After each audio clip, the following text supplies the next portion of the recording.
Psychologist Maris Deepers shares about incarceration and the effect on family members when one of their members is in jail. Aaron shares Graham's story. He cried out to God in jail for a sign and got an answer straight away.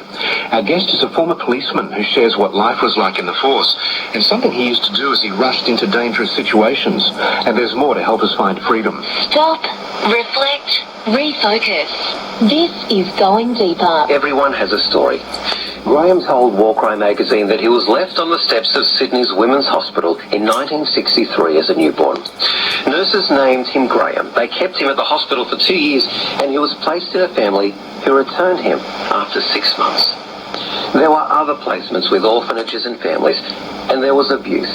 He remembers being punished with a belt and locked in a dark, cold room under some stairs.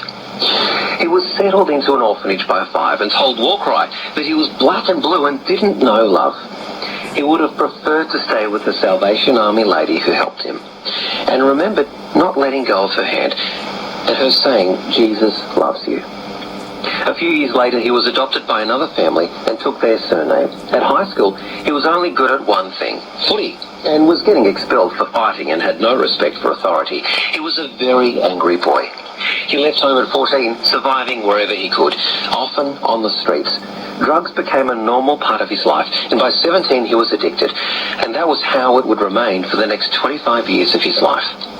During this time, he was shot twice, stabbed and beaten, fathered children to various women, was in and out of jail and rehab, and many times he tried to do the right thing, but jail and violence was all he knew.